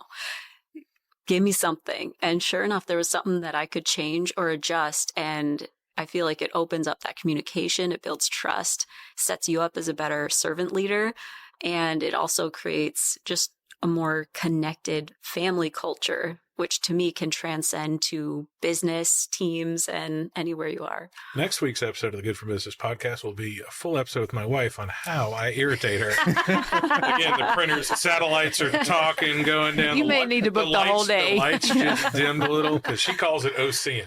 When I come home from a day like this and then I go to 2 or 3 events and I sit in the corner and she's like, Daddy's over Colin today. And I just sit there because like, I'm like this at 11 o'clock at night. I'm like, oh my God, this. And she's like, okay, son, like, go to bed. Talk about separating week too. Coaching your kids from raising your kids. You and I touched on that a little. Yeah. I'll let Amy go first. Or do you coach your kids? Because I mean, the older the kids are, the more I'm like, hey, you got to think about how this is in your mind. Would that make you feel? And they're like, I just like their football team, Dad. Right. No, doesn't have to be that deep. Yeah. I know. Sometimes my kids, I get on their nerves. I like to ask a lot of questions, and then not open-ended questions, because you do get to dig a little deeper. I do enjoy coaching my kids and just trying to, what you were saying is reframing their position. A lot of times it goes back to the gratitude talk too. Like if they're complaining about something and then I say, okay, now name 5 things you're grateful for. Mm-hmm. And then all of a sudden you can see the shift in the car and it's like, okay, actually we've got a lot to be thankful for right now. Mm. So I do, I do enjoy coaching my kids, and I probably get on their nerves a lot. Same. Yeah. Well, they'll probably hear it 20 years from now. I've been blessed with the older one where she's like really embraced some of the stuff, with the pressures that go to school. Like we used to tell about our middle kid, we weren't worried about her. Like we used to throw her out in the woods and she'd be fine. But in reality, it was the older one who's had more conversations about stuff and was an adult when my wife went through her health challenges. You talked to me last time about coaching your kids. Do you have to take a deep breath sometimes when you're doing it? Absolutely. Now, by the way, she's got one kid that's like 7 foot tall and one that's this tall. Yeah, they're 4 to 17, so it's a kid in almost every stage right now. And so They're all boys. Again, yeah, they're all boys. So for example, the 17-year-old, he's at a place where I am sort of offering coaching invitations more because he's trying to figure out what he wants to do next and where he wants to stay, how he wants, like, what does success look like for him. And he's also highly independent, and he also doesn't like other people telling him what he should be doing. He likes to figure it out on his own. So it's this weird balance between, okay, would you like me to listen, or would you like help finding a solution? I think just asking that question, it's essentially asking, do you want me to be mom right now, or do you want me to be coach? And sometimes he's ready to actually dive deeper, and other times he's like, no, just listen to me complain and, you know, dump board vomit all over, and then I'll figure it out on my own. I can't tell you when the kids get older how hard it is not to try to manipulate them. Like, I'm talking about this college thing. Like, go anywhere you want. Man, old Miss is killing it today. Would you like to go up there and get some ice cream, you know, Yeah. in-state tuition ice cream? Yaakov, what about with your kiddo? I do have 2 older kids from my previous marriage, and I don't really get to be in their lives as much as I would like. But I try to ask that question to myself and to them, like, what do you need from me in that moment? That's because for me, coaching is almost a default mode. Like, yep. I like that. I want to share this gift of this view to everybody. And sometimes it's just like, dude, shut up. Like, I just need you to listen to me. But with my 4-year-old, and this I learned from my wife, where she'll just be like, she's very into like focusing like where he's at in his development, and just recognizing that certain things they have nothing to do with anything, simply that his brain is developing this part and it's uncomfortable and it looks like this, that, and the other thing. So I just try to be that like a safe space or an environment. And it's like, if he needs to throw a tantrum, like, make sure there's no sharp objects around, like anything he can hit his head on or throw or hurt me, and just, do you need a hug now? Like, I find like this isn't who I was when my older kids were this age. And it kind of makes me a little sad that I didn't get to be that way for them. But we also all have our own journey, and we needed all those things in the beginning that had us show up however we are. Like, you know, we're never going to protect our kids from the lessons they're meant to learn here. And that kind of sucks, but yeah, I do think being vulnerable as a parent is healthy, because they need to know we're not perfect too. Yes. And, you know, I have raised my voice and I have yelled. And even when they were 4 or younger, I just remember getting on their level and then apologizing. Like, I lost my temper and I'm sorry. And they remember those moments, because I think some parents I think we talked about it earlier, that, you know, I have to have it all together. Well, none of us do. It's our first time to do it, you know? And I remember a story. Bryson was probably 5, and he had spilled my coffee, you know, my brand new mug and hot coffee, and it went everywhere. And you have just a split second to like yell and be mad, or like I took a deep breath and I got on my knee and I said, hey, Bryson, I've broken a mug and I've spilled coffee before too. I'm like, it's going to be okay. Like, just go in that other room, you know? But he still will talk about that sometimes. Like, remember when you didn't like yell at me? And so those coachable moments, you know, are just, I don't know, important for parents to remember. We don't have it all together. And it's so fun, actually, when you see your kids sort of implementing the things that you've coached them through. Like my 11-year-old the other day, I forget what happened. I'd like dropped something and was just cleaning up, and oh, no. one of the dishes I made, it didn't turn out the way I wanted it to. So it was okay, but it wasn't like super good. I'm like, I wish that was better. He's like, you know what? That's the good thing about failure, Mom, is you just learn. It just is a great way to learn and make it better next time. I was like, thanks. But it was so true. I was like, okay, you made me feel a little bit better. He's like, and plus we didn't have to give it to the chickens. We were able to eat it. You're right. Thanks. You're training him well. We talked about it on my episode where I overheard my kids while I was teaching the middle kid, Katie, to drive. And I was in the other room, like came out of the shower, and they were all talking. They're like, and then he goes, hey, Katie, listen, when you cross the intersection, you roll the stop sign. You almost killed that guy. You almost killed. It's okay. It's okay. don't be mad. And then they just went on a whole tangent of like, yeah, I mean, you burn the sorority house down. Look, it's okay. A couple of people are dead. We'll pay the legal bill. I'm not mad. I'm like, that's pretty good. You know what I mean? It's not spilled milk, but they had exacerbated it into a bigger worldwide issue. Just kept going. And like, we invaded, they didn't say Venezuela, but we invaded the country. It was good. I'm not mad at you. Man. So I'm glad I've had that, because my parents were just like normal. So like you said, you go through generations of parents. It's the older you go, the tougher it was, to think of what they were going through. And I like the quote, especially with multiple kids, that each of your kids was raised by different parents because of what you've learned and what you've been through, and the lessons from the, now again, our third kid's a little wilder than the other two. How does the paradigm fit into 5 kids? Because you have the 3-kid paradigm is absolutely true. Everyone I know has 3 kids. The oldest kid's a princess. The youngest one's wild. Middle one's kind of quiet, I don't know. I feel like my middle one is probably the wildest one. And one of my youngest, whose name is Wild, he's like the calmest, chillest one. So it's a little backwards. But yeah, my oldest definitely like noticed as I learned how to parent better over the years, he would notice how I parented the younger ones versus him. And he's like, you didn't do that to me. And it's like, you were the guinea pig. Okay. And so we can laugh about it now. But yeah, it's as you grow and your kids grow, it's just like Amy said, it's every day is a totally new day. You're parenting totally new kids with every stage, with every growth spurt. You become a new person, and yeah, feel like you're figuring out as you go. And it just, you got to cling to that. I forget who the quote was by, maybe, but it was essentially forgive yourself for the version of you who didn't know any better. It's like, I have to do that every day. Got weeks of that. Yeah. Right. So let's talk about the practical part of coaching, which every coach would be different for every client, and every client within that coaching thing would be different. What's the practical, like, onboarding stuff? So somebody calls you, says, I think I want coaching. Do you talk to them for free for once, or do you do it, or do you set up a personality evaluation? Do you just look at my criminal record, and do you automatically just take me on? Who do you want? Okay. Either one. Well, for me, I typically hop on a free consult. We figure out where are you at? Where do you want to go? Are we a good fit? I give them kind of a life assessment with different scores on different life categories. Where are you at? What does success look like by the end of this, 12-week program? We'll customize a package for them, and then we work one-on-one.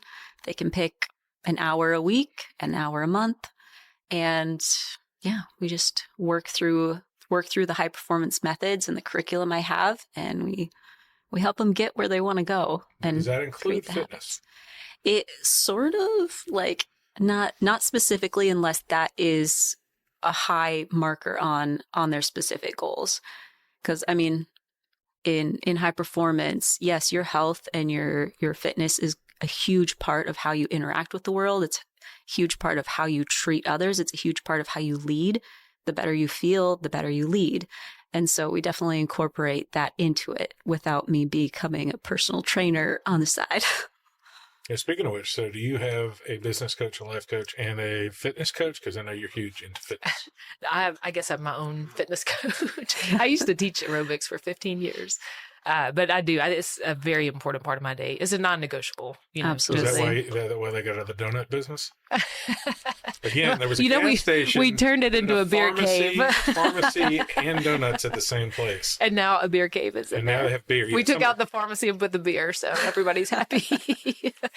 Yeah. Yeah. No, fitness is so, and I think people underestimate, to your point of just, are you drinking enough? Are you sleeping enough? Are you moving? It doesn't have to be exercise, but your body needs movement. At the minimum, those 10,000 steps just to move around. People get intimidated by the word exercise, especially at the beginning of the year. They're like, what do I do? Where do I start? And it's really just moving. Yeah. And figuring out, it's like, what do you enjoy? Like, if you hate lifting weights, don't go to the gym. If you love playing tennis, great. Go play tennis. Find a friend, meet up with them. Oh, yeah. Go play it. But if it's something you enjoy, you tend to last longer doing it. And I agree with it being a non-negotiable, because my goal is to out-energy my kids up until I'm like past grandma age. I'll be on my deathbed, still be able to outrun my grandkids. So that's my goal. 150. That's right. And a lot of, if you think about practical goals, I've got some friends that are becoming grandparents and they're like, I want to be able to sit comfortably on the floor and play with my grandkids. Mhm. So what does that look like? What exercises or movements do I need to do to make sure I can function as a cool grandparent playing on the floor? Okay, well, that's motivating. Whatever motivates you works. Absolutely. Yaakov, what would you talk about, like onboarding somebody, whether it's So life or business? The interesting part about coaching overall is it seems to be nationwide. It's much easier to get somebody to come in and be a business. Tanya Dukes, who's on our podcast that's coming out the day after we record this, she's a life coach, but business coach. But I'm pretty sure she reels people in on the business. I just talked to one of her clients yesterday. They're like, yeah, she gets me in the business stuff, and then we end up she tells me to get my bank account together and get this organized. But most of it ends up becoming life stuff because it's all intertangled. So you're predominantly a life coach. Is that what I can say? yeah, I mean, for me, I think you can really only coach on what your experience has been, and unlike Tanya Dukes, I haven't had a tremendous amount of time in the corporate world, making a difference there. So for me, I'll usually start off with a free, what do I call it? Consultation. Yeah, something like a discovery session, or just to get to know the person, because if we're not I want to see where you're at. You may not like me. And I want to see if we can, if Sorry. if I can't possibly. if I think I could even make a difference for you. And then from there, if you decide that you want to work together, I will send you a evaluation. You probably remember filling that out. It's pretty intense. Goes through all different areas of your life just to really get an idea of where you're at, what your perspective is. And because for me, I mean, essentially, the coaching for me really comes down to helping a person learn to operate from a place of gratitude, where the world is everything is happening for me. I mean, that's the point of my coaching, because for me, that's where everything in my life started shifting. That's where the ability to start making more money, interact, have better relations, like absolutely everything shifted for me. And that's what I want to share with people. And I think I don't care if you're a business person or a stay-at-home mom, that is what's going to allow you to be successful and make a difference in whatever you're doing. like that. The statistics have been the same way for years, that 10% of people ever attempt any personal growth stuff in their life, and only 1%, air quote, stick with it over a long period of time, including conferences and all that other sort of stuff. What kind of marketing do y'all have to do to get people? I know, Annebelle, you do stuff. I know you do posts, and some of them, when I first met you, when I first recognized you, seemed to be a little more coaching focused, and now at least the stuff I see on Instagram is more like your family and your daily life, and then a lesson thrown in there. Yeah. So for me, I don't know. I have fun on social media. That used to be my kind of main marketing source when I was with health and fitness coaching. But with the high performance coaching, leadership coaching, that's been 100% referrals from people. So I don't know that my social media brings in many people, but it does. I don't know. It's a great way that I feel like I can just serve, sort of use it as both a family memory diary in a way, and also share a lesson in every single thing that I put out there, and share a little glimpse of what coaching can look like, or personal development can look like in a real life scenario. But yeah, most of my clients have come to me from just referrals, and people loving working with me and sending me a friend. Well, and it's a big referral. It's very, like I talk about financial advisors in our BNI networking group, and real estate agents are kind of tough to refer because it's such a big commitment. And if God, Lord knows, when you refer a handyman or somebody to fix a toilet and they don't do right, you hear about it. And I can't imagine a life coach scenario where they're like, you ruined my life. Right. Although that it's hard. And for you, Yaakov, I know when you're... my clients also, they come from referrals. I want to be able to market myself. It's just, that's been a ongoing struggle. I'm working through We it. both need to coach each other on that. He has suggested several times that I should be a coach, and he knows I cower into it like I'm a little child. It's too big of a concept for me, I believe is the phrase I said amongst my other things in life. So I should probably do it. You'd make an excellent real estate coach. Yeah, you would. Maybe one day. Mhm. Oh, look, agreement. Small business. I did have a breakthrough with that where some people, Josh included, he's like, you just need to be a marketing and small business coach. So I have plenty of time to do it, though. So I'm excited. I'm a little bored right now. If Colin Krieger, Remax Partners, 329 sold. If you're looking for any business in there. And that's part of the big commitment to that. It's just like we were talking about my issue with a friend who was doing it. Like, it's kind of an investment.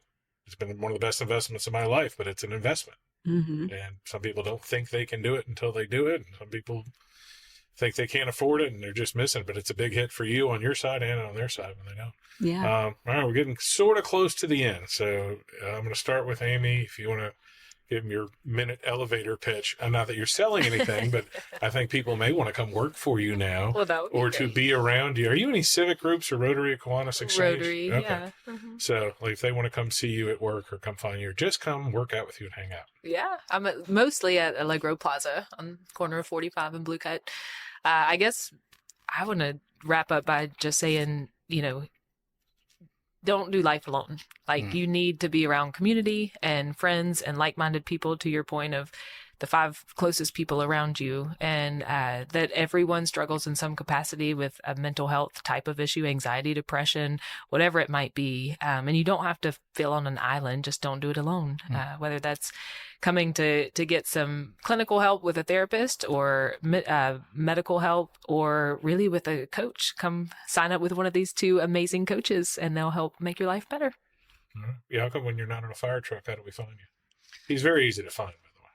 Yeah, I mean, I guess you can find me on social media, coach_Yaakov. That's Yaakov as in Victor. But as much as I do love working with people, and for me, I'll put it out there. The reason why I coach is it forces me to stay in my own personal development. So I continue working on myself, and now I get to get paid doing it. But more than just the opportunity to work with someone, I really, my wish is just that people get who they are and what they're capable of. You do not need to settle for anything in your life. Your dreams are not there to torture and tease you. They're meant to inspire you. And if we can just learn to look at our past and see what we've overcome and use that as inspiration, which is, our dreams, to see, oh, wow, that's what I would like to work towards, our lives would look completely different. And like, Amy said, definitely don't do it alone. It doesn't have to be a coach. It could be a friend. If you would, I'm so sorry. if you would like it to be a coach, feel free to reach out to me or Right. Annebelle, All right. or someone. Find someone. Do not do it alone. Good deal. All right. Give me your elevator pitch. Hi, I'm Annabelle. I'm a leadership coach. No, I think one of my main life mottos is everything is figure outable. So rise up, take courage, and do it. I use my personal experience of escaping, life-threatening situations and making my life better from it, and use my perspectives to just help leaders lead better with more clarity, more courage, more energy, without it costing them their health and their relationships. I believe that success is overall your whole life, and it doesn't need to cost you your home life to have business success. And so I like to help bridge the gap and help people create that harmony so it all rises. And you can find me at Annebelle Davies on Instagram. That's probably the easiest one. Other My than the name- misspelling of your name. Yes, I know. My name is misspelled. It's ANNEBELLE. And you can also find me at AnnebelleDavies.com, and you can get a free consult from there. As somebody who has a name that's very close to one of the very dismal human organ, I don't want I don't make fun of people who have misspelled names like you, because Colin can result in a lot of torture both in kindergarten and in life. Although I do, when you talk about the reticular activator, hearing business, like you said, you love hearing your name or whatever, everyone does. It's tough because I'll be places and they're like, I'm Colin, I'm like this. And I'm just like, when I'm on, I'm like, they talking about me? And they're like, no, they're talking about Colin, their friend. One last thing I did think about, can any of y'all touch on, or all touch on there's not much of a difference, but there is, and people may be thinking it incorrectly, is there a difference between therapy and coaching? Because I know they intertangle quite a bit. just because issues come up, just like the issues we all brought up today. So, I want to speak on that. Yeah. My simplified explanation of it, because a friend just asked me the other day, and my simplified version of it is therapy takes where you are and helps you look at your past and sort of identify some areas that you're struggling with so you can heal from that. Coaching takes where you are now and looks at your future and takes you where you want to go. And so that's why I feel like therapy and coaching work so well together, because when you can integrate both of them, you become more of a powerhouse than you already are. Yeah, I can only come from my male, whatever Enneagram number that I'm sure y'all all know that I am. I'm not sure which one it is. That I'm like, oh, it's 2 for 1. That's how I feel about it. I was like, oh, you're getting to talk about both things, especially for me when I've like so much of my time is speaking to me in the past and going, it's okay. Like this is why you're nervous about that. I think therapy has come a long way over the years. I think the therapy that I grew up with was much more talk therapy centered. So I think therapy has its place. For me, therapy didn't help much. Although one of my closest friends is a psychotherapist, and just in conversations we've had together, I've grown a lot. So I also know that it like you said, like it definitely has its place, but I think the way you articulated the difference between coaching and therapy is spot on. And I think a good coach will do some therapeutic elements in the process. It's unavoidable. The human is just the human. Can't really separate it that much. Mm-hmm. Yeah, there is a fine line, because when you're with a therapist, they're licensed with the state. There's a lot of rules that go with it, where coaching is a little bit more freer. And they always, in our coaching training, they make sure to teach you cannot go into that therapy mindset, Mm-hmm. And so there is a fine line. But I love Miles Adcox owns Onsite. And to your point of how therapy's changed over the years, he tells a story about going to the Grammys about 10 years ago, and nobody wanted to talk to him because if you knew Miles, then you had been to Onsite. So over the past 10 years, he's really changed that narrative that therapy and coaching can help prevent you from the fall. So all these country artists that go on tour, 99% of them have a fall at some point in their tour. Well, he's taught them how to prepare them for that. So I want to kind of help change that stigma. If you're in therapy, it's not that something's wrong. Sometimes you can prevent. I go to therapy too, and I think it prevents my fall from different stressors. And I've got a therapist and I have a coach, and there are two different things. But I love that the stigma is changing, and I think that both are very healthy. And you need to get things out loud. You need to say them out loud. You need to verbally process sometimes. Do. Yeah, and have somebody to bounce it off from or with.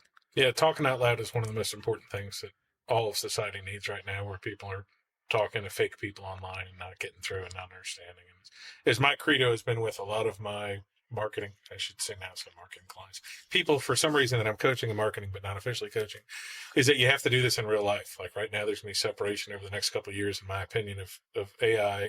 You need to do both, of AI and real life. We have an entire generation of kids out at the Air Force Base and younger than 30 that they're digesting some social media but not posting anything on there. Or they're just posting in their friend group, like the 5 or 6 people, and they're sharing that like on WhatsApp or something. But there's a whole bunch of them at the base that like, I'm like, Facebook? They're like, no. I'm like, Instagram? They're like, no. I'm like, TikTok? Like, we can't. Like, we might give away a government secret.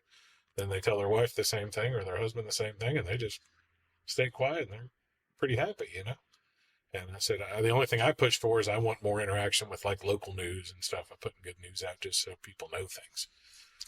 There was a glorious time in 2019 before COVID when every single person was on Facebook and every event was on Facebook, and you just went on there. And there's still no aggregator. But once our almighty and powerful AI overlords, all praise AI, take over in a few years, hopefully it'll all be in one place and you'll know everything that's going on today. So any final words other than yay? I like that. Yeah. Yay is good enough. Yeah. Well, like I said, I go to the theater, I talk to people and have lunch with people and do this for energy. And I appreciate all the energy y'all brought in the room today.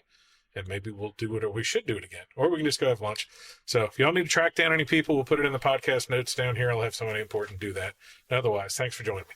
Hey guys, thanks for listening to the podcast. My name is Colin Krieger, and my day job is real estate. If you're looking to buy or sell, I'd love to talk to you. Or if you just want to sit and talk real estate in a no pressure situation, I'd love to help you. I work with RE/MAX Partners in Starkville, Columbus, and West Point, Mississippi. I can help you find an agent anywhere in Mississippi or anywhere in the country. Just reach out to our office at 662-327-7705 or find me anywhere when you type in 662-329-SOLD.